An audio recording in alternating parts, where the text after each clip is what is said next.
Hey, what's up? Hello, everyone. Welcome into Fantasy Filmball, the show where we turn movies into sports and sports into something we don't talk about here. My name is Matt. My name is Dyl, and today we have another pre-fall Best Oscar predictions, and this time we're switching up a little bit. Instead of breaking up, the technical categories, we're gonna do them all at once because a lot of news has happened. There's one clear thing that I feel like everyone knows, but we'll get to that in a second. Before that, the Fall Film Festivals kick off tomorrow at the time of recording this. Venice, Telluride, TIFF shortly after that, so there's gonna be a lot of shakeups in all these predictions. So we want to rush through these and get these all out one last time before a lot of these movies have eyes laid on them for the first time. Oh, yeah, and by the time these predictions are released, Telluride will mostly be done. Venice will probably be like halfway done. So we might say some things that might be wildly out of date in this. Saltburn could be good, could be not good. Poor Things, we'll probably know by the time this video releases. Is it good? Is it not good? What is the dealio with that movie? So there's lots of films that we may say things that are irrelevant now. So just forgive us if that's the case. This is pre-Venice, pre-Telluride. It's still pre-TIFF, even when this video releases, though. So any TIFF premieres, you can forgive us on those. Anyways, yes, Telluride lineup is out now, and it's starting tomorrow. The lineup is nuts. The thing with Telluride that's so crazy looking at their whole schedule is they only play each movie like one or two times, and they're all playing at the same time. So you really have to choose what you're going to go see. Like the premiere of All of Us Strangers is playing at the same time as the premiere of Saltburn and Anatomy of a Fall. Like, how do you choose? How do you choose, Dylan? How would you choose? I feel like this may go against everything I've said here on the channel recently, but like Anatomy of a Fall, it's played at other festivals. I wait on that, even though it's what I'm most anticipated for. All of Us Strangers is playing elsewhere. Saltburn is not, so that's where I would lean towards. Interesting. Even if you're not going to the other places? I guess it depends, because it seems like a lot of like the people who go kind of bounce around to all of them. But if I'm only going to one, I'd probably do Anatomy of a Fall, but I feel like that one comes out earlier than the other two movies, so I think it would just really depend. Being at the first ever screening of Saltburn would be kind of cool though, but Anatomy of a Fall, that trailer shot it way up. It's in the like top 5 most anticipated now. I think I'd go with All of Us Strangers personally, even though I'm maybe more anticipating Anatomy of a Fall. It comes out in October, and I think Strangers might be something on the horizon. So yeah, Telluride, there's no real surprises there yet. Of course, maybe there's been some big premiere that is just like going nuts and like has got everyone talking by the time this video's out. We don't know about that. Sorry. Anyways, next piece of news. Coleman Domingo has won the TIFF Tribute Award for Best Performance. Now, he technically won it for his body of work because they can't say that he won it for Rustin, and he's in another film at TIFF called Sing Sing, which Brother Bro has on his team for the Filmball game. So technically he won it for Sing Sing and Rustin, but like we know it's for Rustin, right? Like we know it's for Rustin, and there's just some great buzz about this performance right now. I mean, it's one of those things where just an actor and actress has that type of year where they're in a bunch of stuff, and there's obviously one performance that usually reigns true above the rest. But he's got both of these. I know Color Purple isn't here, but he has that as well. So he's gonna have 3 probably good, if not great, performances in one year, which will be highlighted by Rustin, something that you and I have both been like kind of mixed with in the Best Actor race. Like, is he in? Is he not? We both had him winning once upon a time, but winning this award, it seems pretty good that he's not just in the line, but he may actually be win competitive. Dune Part 2, it's off to next year, and that just has me a little scared. But before we dive into what Dune's push means for the Oscars this year, we have some trailers for movies that are coming this year. Saltburn, Rustin, The Killer, Ferrari, and I think all 4 of these trailers are from good to great. I don't think there's a bad trailer here. I'm less enthusiastic about all of these trailers than you are. We're gonna have more detailed thoughts about some of these trailers coming out very soon. But yeah, I don't know. Saltburn, it looks pretty. I don't know if I got a vibe for what the movie really is. It feels a little student film-y to me. That's like a bold take there, but it just feels like a lot of pretty images with not entirely a ton of purpose. The Killer, I liked the trailer. I don't know if I got a full vibe for what the movie was. Like it's a Fincher crime movie, but I didn't really get much beyond the like expected elements of like a Fincher crime movie. Ferrari was just cars going vroom, and Rustin, it's a biopic. I don't know. I'm not like enthusiastic about any of these trailers. I'd say I'm most hyped out of these ones for The Killer. Gotcha. At least to me, the Killer trailer kind of like nailed what we were expecting, like Dragon Tattoo type vibes. But we're gonna have a full trailer reaction to the Killer, to Ferrari, to Saltburn, all coming out later this week or early next week. But on top of some trailers, you go ahead.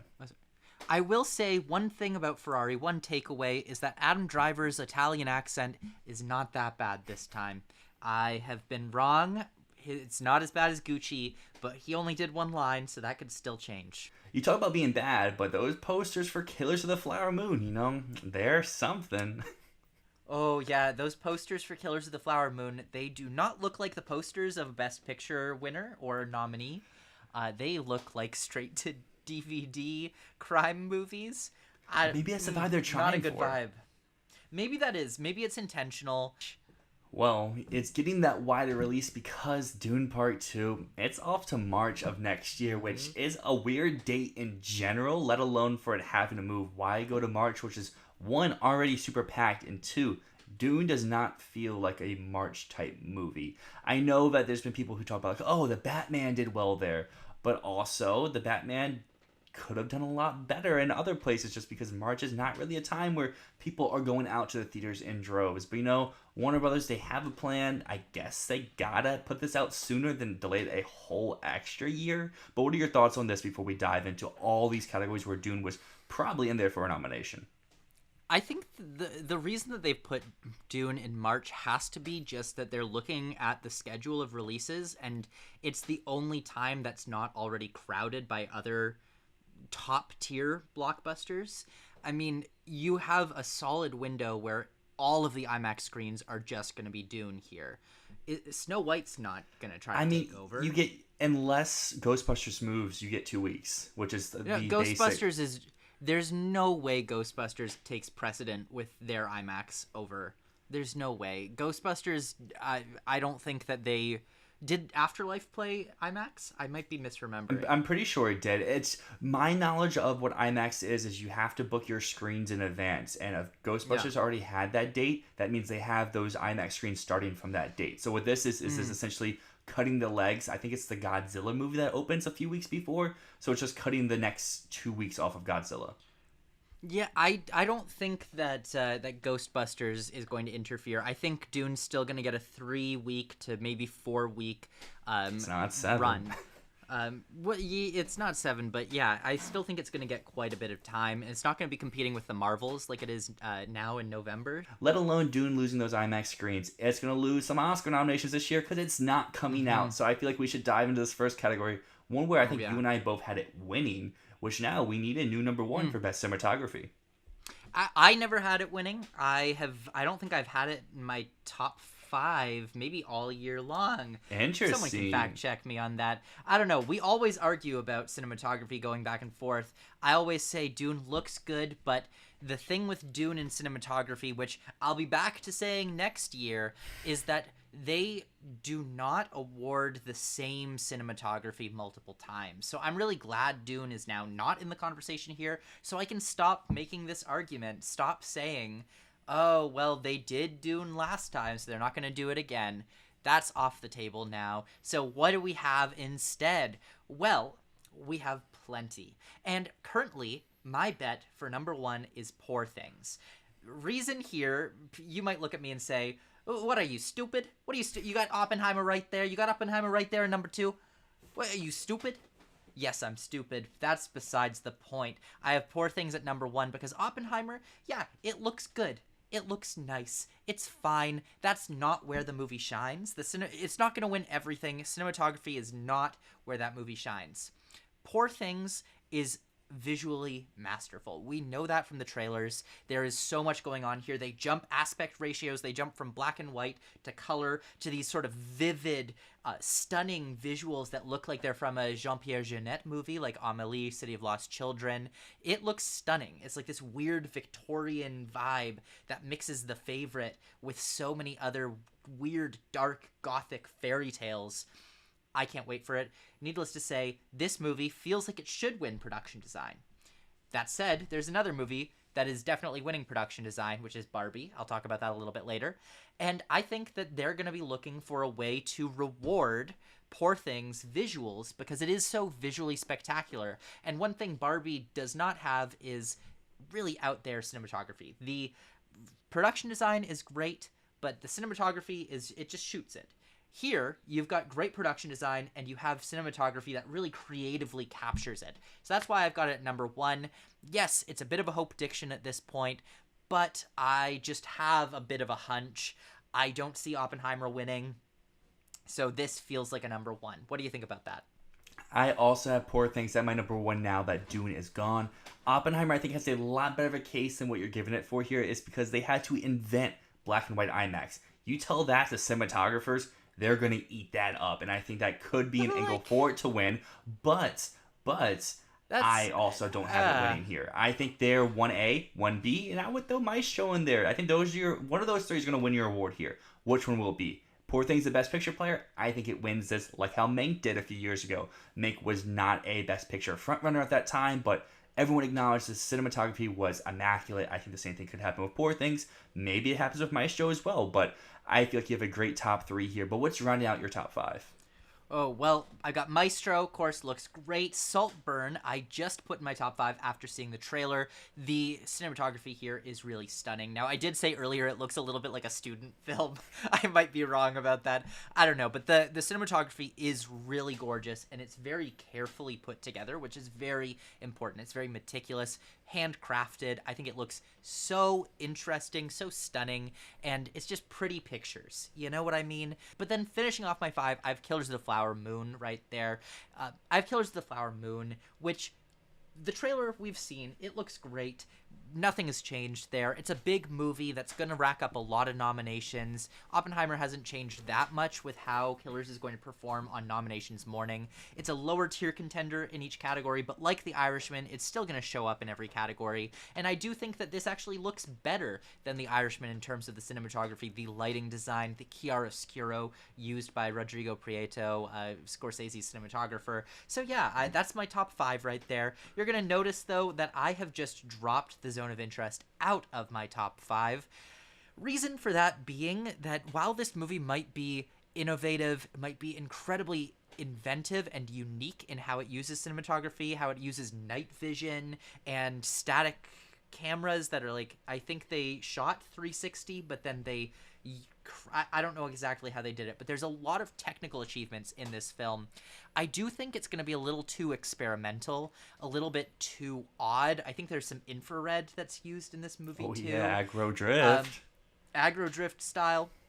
So all said, to me, it sounds like one of the most visually interesting movies of the year, but maybe a little too experimental, maybe a little bit too different and unique to get a cinematography nomination. Now that said, the cinematographer of this movie did just win the TIFF Artisan Award, but that's not always the best track record. Hildur Guðnadóttir won it last year for Women Talking, and she missed on a nomination, so...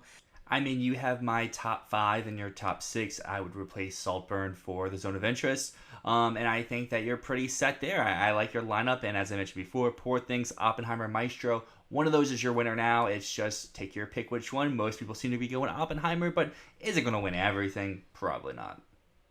Now, we're not going to go any further than 10 on any of these, but you can see I'll include a few others on the side here.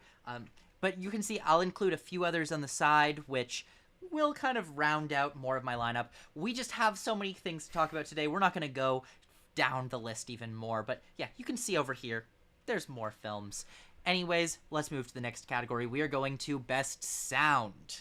Yes, I will have sound and editing this time around. So, I'm going to kind of go back and forth between these. So the graphic here may look a little bit different. It's going to be like two ones like right next to each other. But for sound, editing, Oppenheimer, it's still my winner. It was my winner before Dune moved. It's still my winner now. Kills of Flower Moon is number 2 in both as well. If it's not gonna win, but like it's in there, and that's good enough for me to put the number 2 slot. And then that's where I think we have some of the differences over from sound and from editing.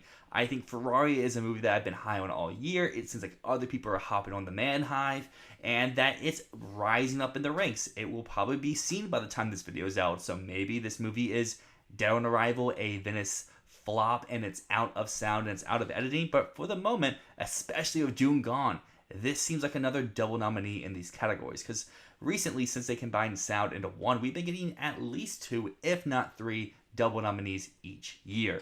Then The Color Purple is one I have just in sound at the moment.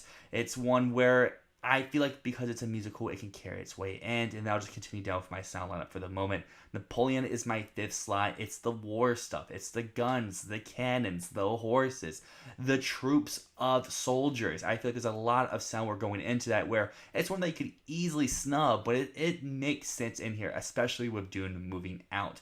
Some that are next in line include The Zone of Interest, The Killer. These are 2 movies that have, I feel like, at least something that they're going to do very cool with the sound. It's just, is that can be enough to get it in over some of these heavy hitters that are above them. Then we have Across the Spider-Verse, Maestro, and The Creator to round out my list of 10. I don't feel great about those 3 movies being in my top 5, but I can see an outside shot for them, especially Maestro, if that becomes a big push for Netflix, a top 5 Best Picture contender. And because it has music, how much music, we're not sure, but Tar found its way in here last year. I definitely like your lineups. I've come around to Ferrari in sound and editing, especially since Dune's moved. We need more loud movies, and yeah, we can't just rely on everything being like Best Picture frontrunners or whatever. I don't think Ferrari is in Best Picture. I think it's just outside. It's more of a commercial play, but I do think sound and editing is a really good bet. Especially after seeing the trailer today, yeah, I can definitely see it. And then otherwise, I think you might have too much faith in The Color Purple still. That's a bit weird to say, because I've been the one having so much faith in The Color Purple all year long. But yeah, I really feel like it might be just dropping like a rock. Otherwise, yeah, I'm glad to see Barbie in your top 5 for editing. I think that honestly might be number 2 in the editing category. Personally, I really think it's just a lock for a nomination, more than Ferrari, about the same as Killers of the Flower Moon. But yeah, Anatomy of a Fall is the big question mark. Do they do it? Do they go with it? Also, I would love to see you get All of Us Strangers just on the periphery of some of those categories. I have such a feeling it's about to blow up. Like, that movie's about to come and blow everyone away. It's going to change the race. It could blow up, but that's not a sound movie at all, so that shouldn't be in the it's top an 10 editing for movie, sound. though. But yeah, for editing, No, I can not see for it down sound. there. But for editing, I could see it taking one of those top 5 slots. I could see it bumping Anatomy or Killers. I think to do that, it would have to be like a top 3 picture play, because usually those picture movies that find their way into editing are those other top 5, top 3, like Banshees from last year, Tar. While they're not editing heavy movies, they still have impressive works, and that's why I do have Anatomy of a Fall as my 5 slot. I think it's in the top 5 for picture, and I feel like the editing will play a big part, especially with the courtroom stuff. And then Barbie, I think if it's Best Picture, like top 2, top 3, it's number 2 for editing. But I can see a world where the Barbenheimer hype drops down a little bit, and I think it will suffer more on Barbie's side than it will on Oppenheimer's side. Oppenheimer, I feel like, can survive a lot of these categories when the hype dies down. Barbie, on the other hand, if the hype does die down, which maybe it doesn't, it's the number 1 movie of the year, critics love it, audiences love it, but if the hype does die down, that's when I could see dropping in a lot of categories. Editing would be one of the first ones to go there, and if it does drop out, I could see a movie like Past Lives that could have a resurgence. We could have something like The Zone of Interest, The Color Purple, some other Best Picture stuff, Poor Things. And then if they like comedy editing, because like Barbie is one of those, Air is right there. And if it's one of those things like Elvis last year, where it sticks around all year and sticks its head up at the last minute, like, hey, I'm still here, people like me, maybe this is a supporting nomination to get into picture, but I don't think that's happening. But that's why it's at least in my 10. Well, that was my argument for Barbie, is that they always nominate a comedy, And so that's kind of the slot that Barbie has right now. And I guess they could do Poor Things. They could do the Holdovers. I know you'll disagree with the Holdovers. They could do the Holdovers if that's They their could. comedy. But they're going to do at least one comedy. And right now it really looks like it's Barbie. It does, it does. And speaking of Barbie, let's dive into two categories where Barbie is probably winning. So Matt, take these away. All right, costume and production design back to back. Now you're going to see I have the same top 3 in both of these categories. Number 1, 2, and 3. Barbie, Poor Things, Killers of the Flower Moon. 3 for 3, back to back. Barbie is winning both of these categories. That it's just hands down. Barbie world, Barbie's dresses, all of it. It's no question. Poor Things comes in second place. It would be a great winner in any other year for production design. It just can't do it this year. Barbie's too big. Although I think I might personally end up liking the Poor Things production design a little bit more. It just doesn't come close, and it just doesn't come close in terms of its chances. Barbie's just too much of a beast, and costume design is just on a different planet. There's no way. But that said, those Victorian dresses look awesome. And then Killers of the Flower Moon in third for both of these categories. Then let's split off. I'll do my 4 and 5 in costume design, then 4 and 5 in production design. So for costumes, first off, I have Color Purple and then Priscilla. Color Purple, this is one of the categories that I think it could still make it through, even if it's a little bit of a financial flop. They do really like musicals in the costume design category, so if the movie doesn't perform well, if it's a little bit underwhelming, I could still see it make it into costume design, just based on how much there is in this movie.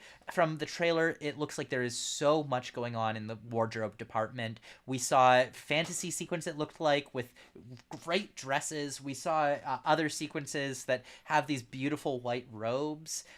Yeah, there's a lot to work with in this movie. And then Priscilla is my number 5 here. This is the one nomination I have for this movie, and I think it's just strong here no matter what.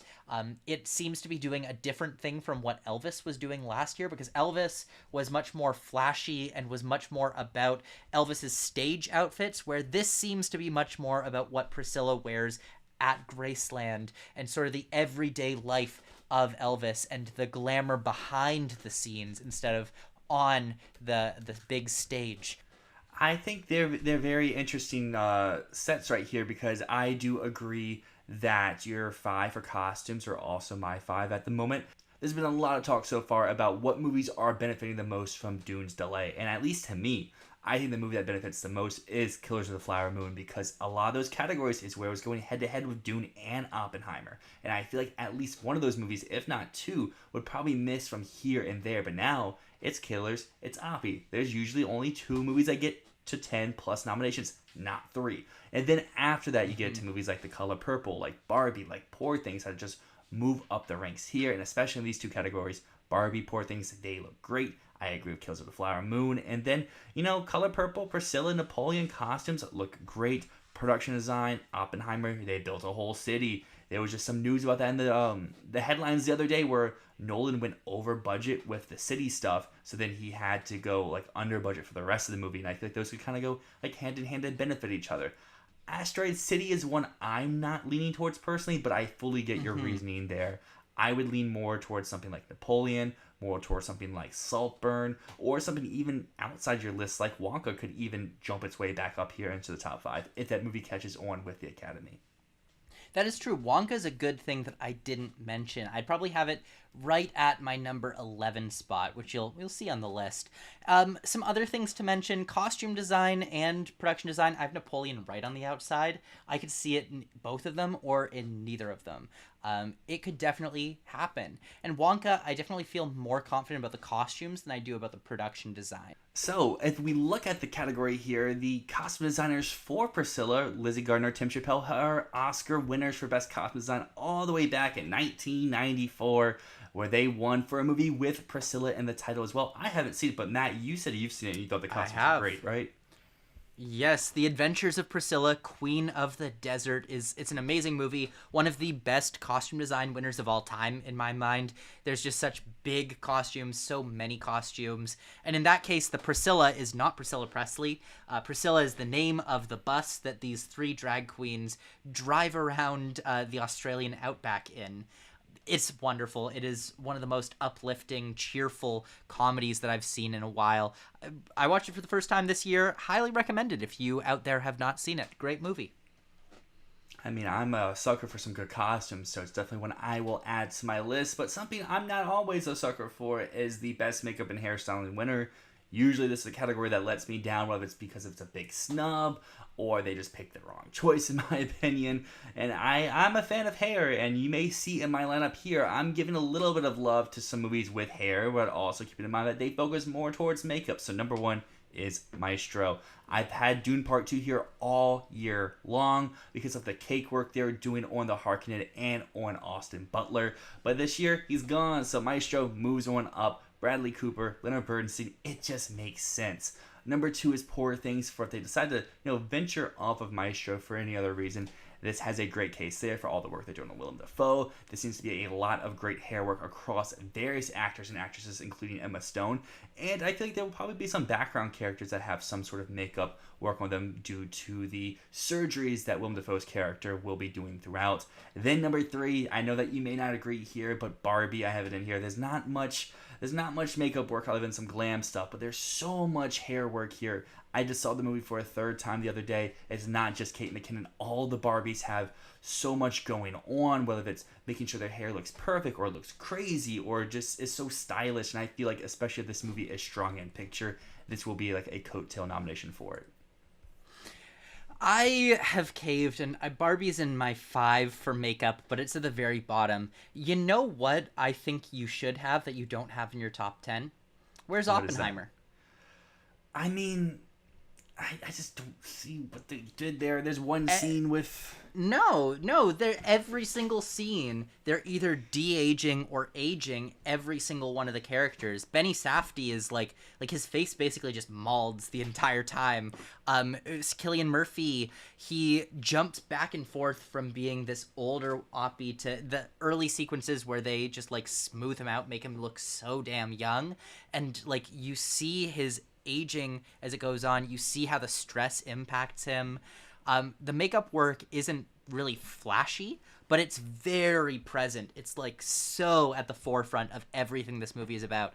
Honestly, I think it has a better argument for Maestro. I think it has a better argument than Maestro at the moment, just because Maestro, all they did was the nose, which people are like upset about. So I would say you're not giving Oppenheimer enough credit here, and that is the only category where I'll say that.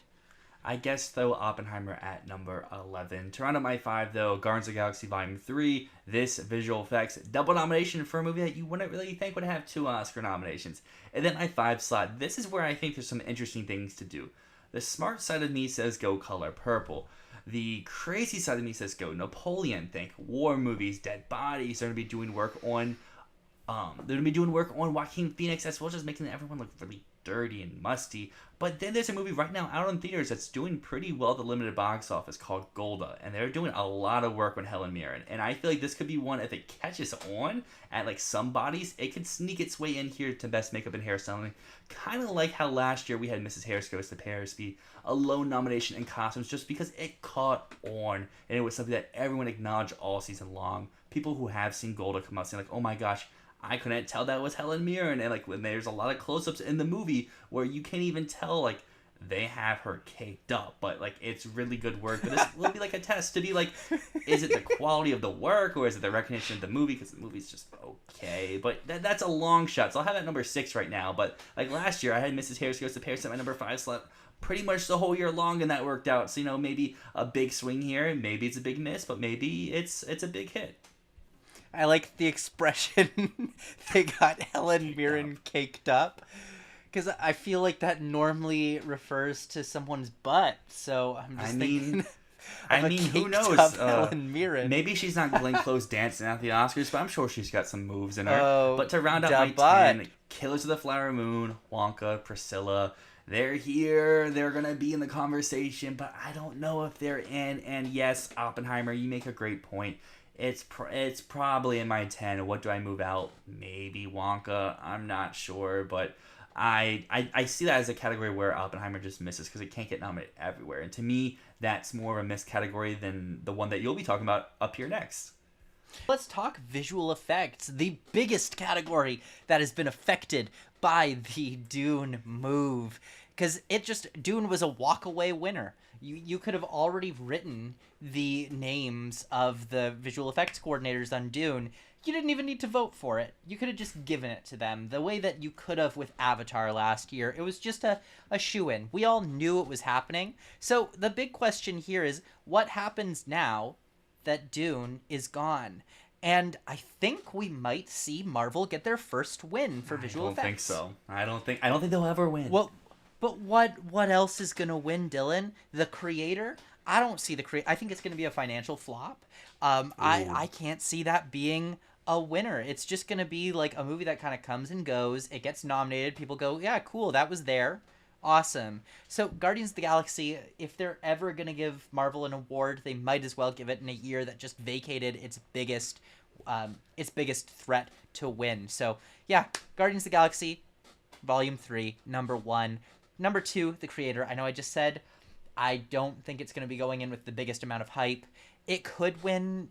Gareth Edwards, I'd love to see him get a visual effects award for one of his films because he is so hands-on in that department and his films always look spectacular. Then another movie I think could potentially win, if it's eligible, is Rebel Moon. Now, I have heard that Rebel Moon is going right to Netflix, no theatrical release.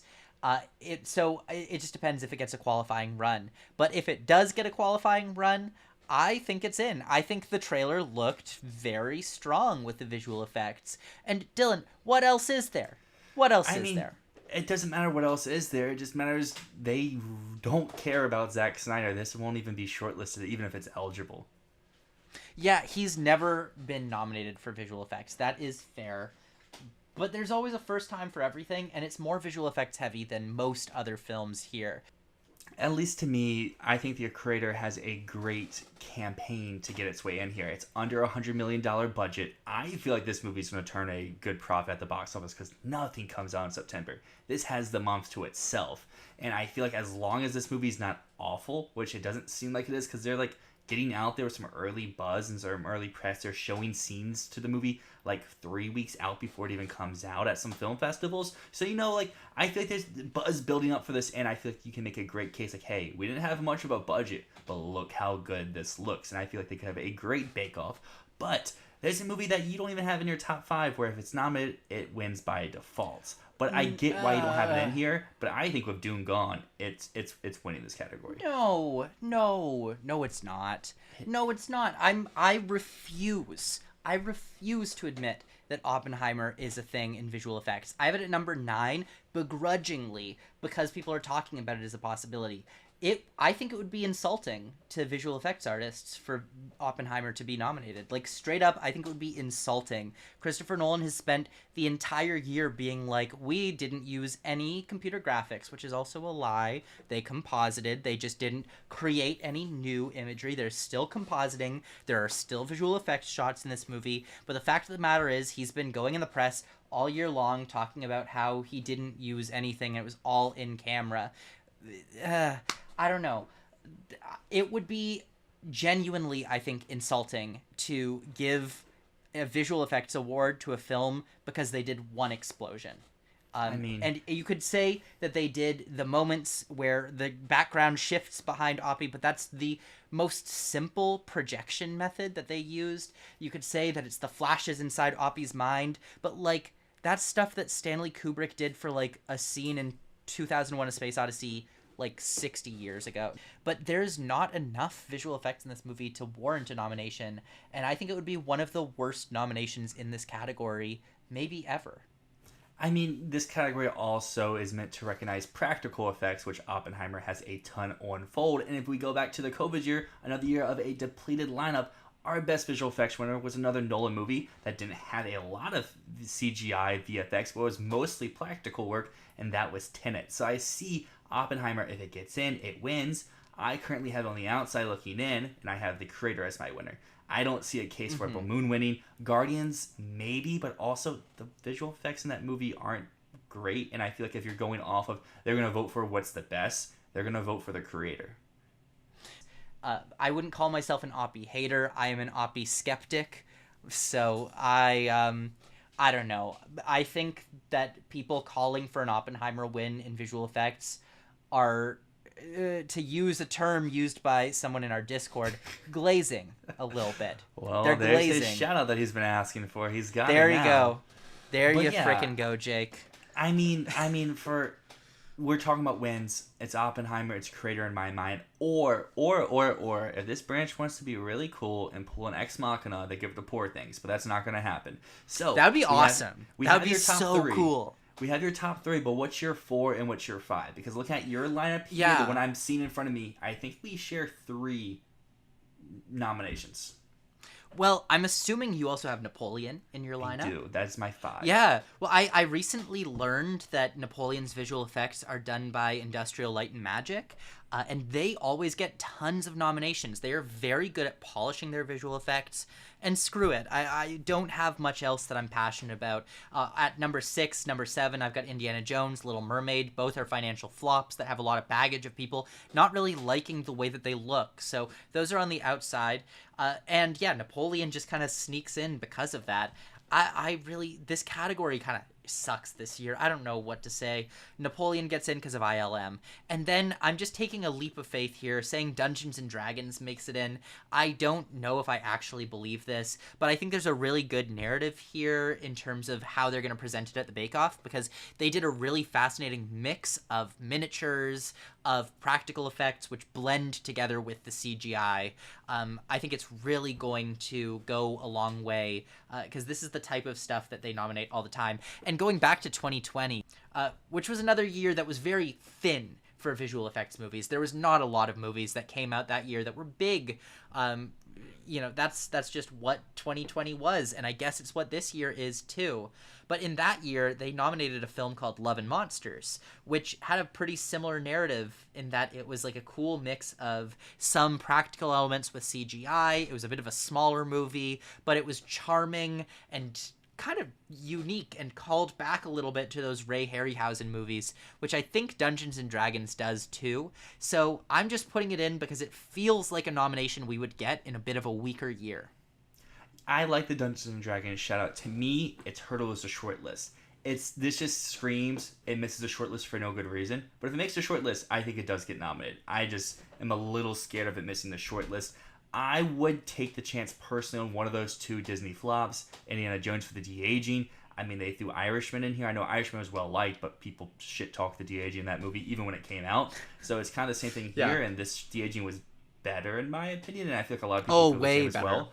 And then you have Little Mermaid, which doesn't make sense, but it's a depleted lineup, and The Lion King got in and it was arguably number 2 that year. So, but The Lion King was $1 billion movie. It was, but it's the same type of work, and there's precedent for that at least. Where like, I see people out there saying like, "Oh no, Spider-Verse is number 2," and I'm like, "There's no precedent for that though." Like, while that would be cool, there's no reason for them to go that way. Look, I'm the president of the Spider-Verse glazing club. I've kind of given up on it in visual effects. It's a cool idea. If it makes the short list, sure, yeah, I'll like probably hope dict it for a week, but I'm kind of back to just being like, they're not going to be that cool. The visual effects branch is not going to be that cool. They are cool with the short list because like Mank made the short list, Soul made the short list. Yeah, Soul, Welcome to Chechnya. Yeah. There were some cool ones on that short list, yeah. I feel great about Poor Things making the short list. I just don't feel good about it making it in. But if it does make it in, I think we could be up to an Ex Machina type situation if Poor Things is a Best Picture nominee, that is. I know Ex Machina wasn't, but I think Poor Things needs the Best Picture push. I would love, love, love to drop Oppenheimer from my top 10 right now and put in Poor Thing. And now let's dive into a category where I think you and I collectively agreed Dune was on the outside looking in, and that's Best Original Score. So my top 5 is still the same. No movement here. You could say that's smart. You could say that's dumb. But I still have Kills of the Flower Moon at number 1 here. This was before Robbie Robertson tragically passed away, but I think with his passing, that may help the narrative a little bit here, as well as it's a Scorsese movie, and I just don't believe Oppenheimer's winning this. I don't see Ludwig winning 2 so soon, because they had the chance to do that with Nicholas Bertel, and they didn't do that with him, and I feel like that's going to carry over here with Ludwig. I mean, I don't know. People love the Oppenheimer music, and I say that as someone who does not love the Oppenheimer music. I guess I have a better comparison than Nicholas Bertel. Look to last year with Babylon. That still got nominated. Justin Hurwitz. Yeah. Everyone loved that. It was by far everyone's favorite score of the year. And it swept all the critics groups. It swept all the TV awards. And then it just didn't win at the end of the day. And I can see Oppenheimer's score performing the same. I love this score. Ludwig Göransson is one of my favorite composers out there. He's like under 40. Are they really going to give him a second Oscar so soon? Then that takes me to the rest of my top 5, and I don't feel great about this half. I have Past Lives at number 3. Yeah. I'm just struggling to find nominations to hold this movie to, because I still do have it in picture. I know that buzz is dying, but I don't think enough buzz is dying for this to lose its picture hype. It's still in picture. It's just losing hype in other categories, but I think it's good here for the moment. This seems like a place where it can still hold on strong. The Zone of Interest is my number 4. I've heard that this score is great. There's just not a lot of the score, and the score is a little bit different as well. Could it be different enough to make it miss, or is it different enough to make sure it's in because of how short it is? And number 5, I don't think this is actually in. I don't have a good alternative, though. So at the moment, I have Daniel Pemberton for Spider-Man Across the Spider-Verse, and that's just for a lack of a 5 slot. Because then we have The Killer. The music sounds great in the trailer, but it's Reznor, it's Ross. They have a weird thing where they either like top 2 or they just miss entirely. Maybe this is top 2, or maybe this is missing entirely. Dial of Destiny, sure. Elemental, it got good buzz. Thomas Newman, but probably not. Boy and the Heron, I haven't heard much about the score, but it's Miyazaki. His movies usually have great music. The score is great. Ferrari is also by Daniel Pemberton, so if Ferrari's a bigger player, and they're like, well, you have 2 good scores this year, let's give it for the movie that we like a little bit more. Maybe, but I don't know. I just have Across the Spider-Verse at my 5, but I don't feel good about it. Oh, don't say that, Dylan. Don't say they're going to like Ferrari more than Spider-Verse. Ferrari looks great, but that is for a trailer discussion coming later this week.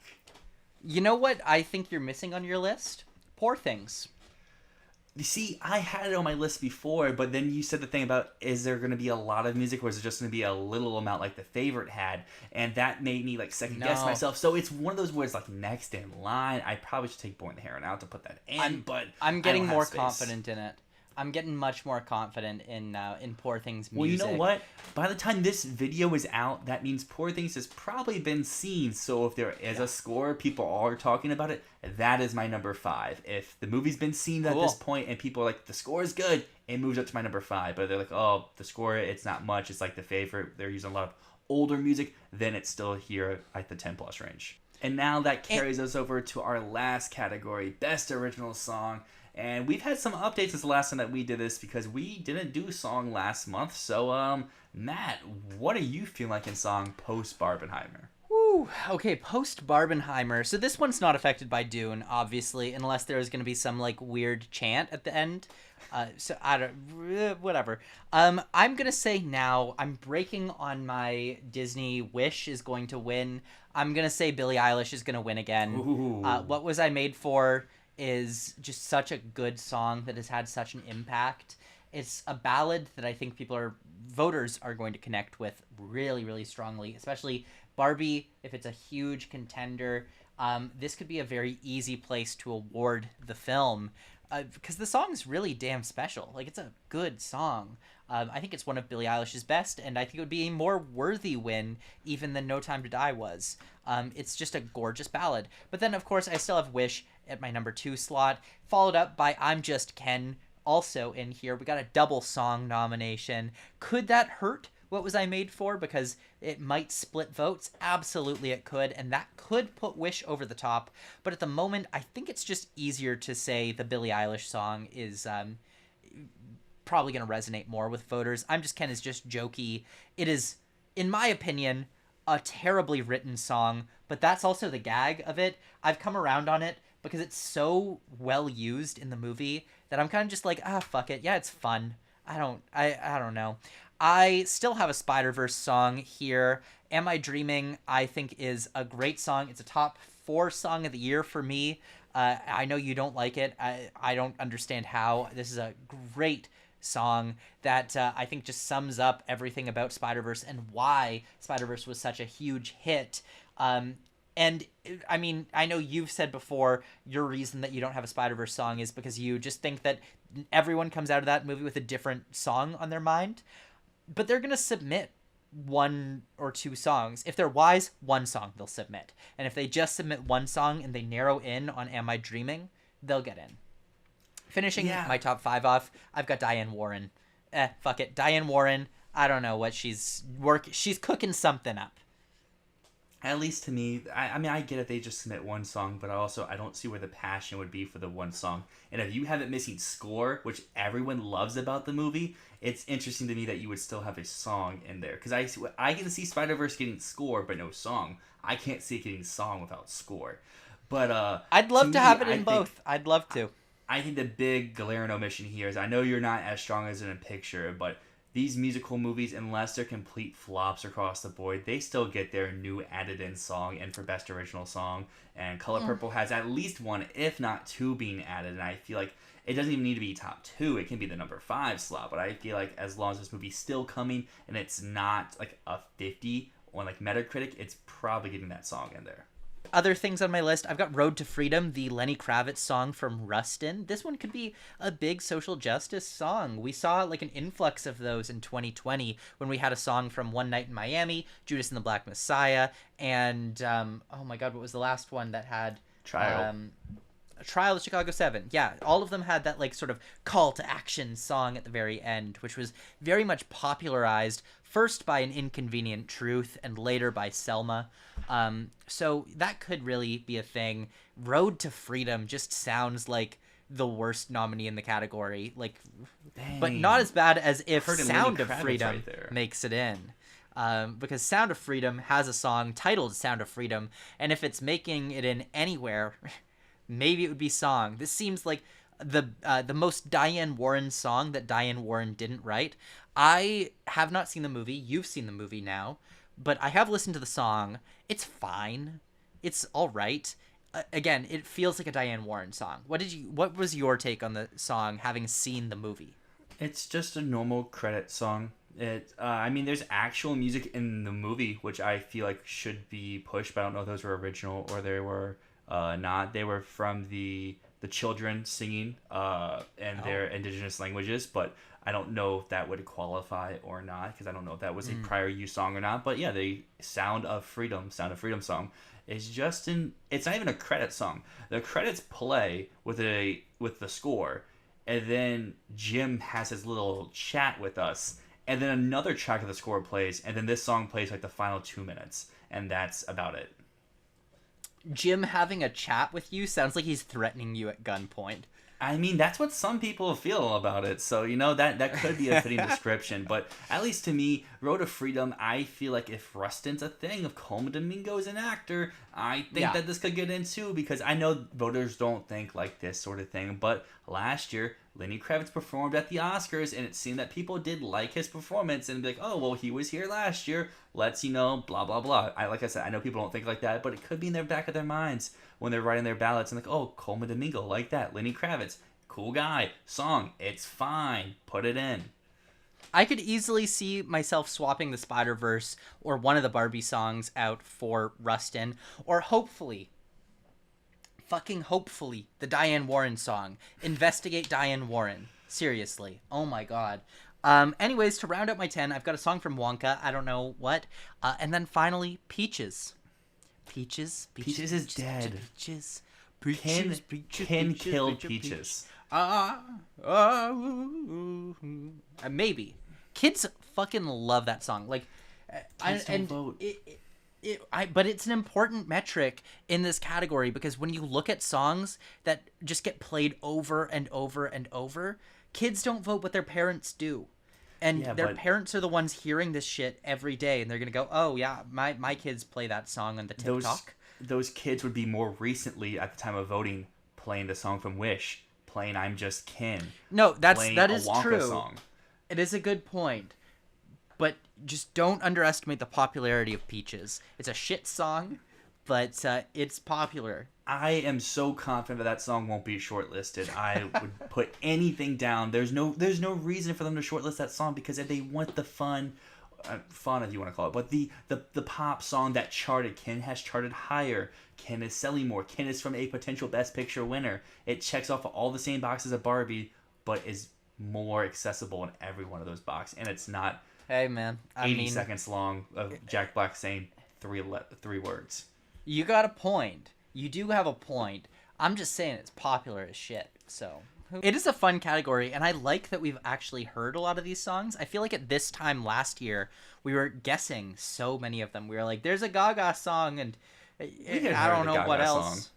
We were like, we'd heard the Gaga song, the Rihanna song. You know, there was so many other songs that we didn't know about at this point. So maybe there's still stuff to present themselves, but I feel like we know like a decent deal about everything at this point. So that's honestly promising. Like I like this category this year.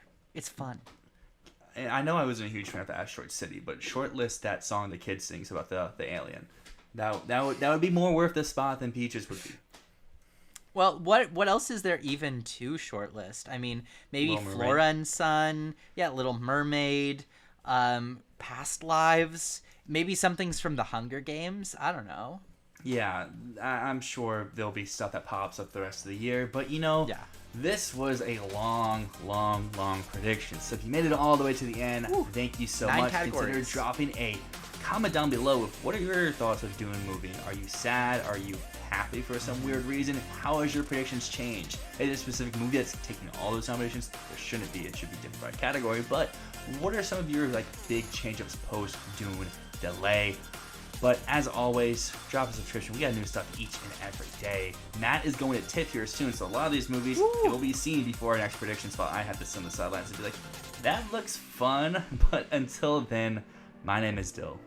And my name is Matt, and this is Fantasy Filmball.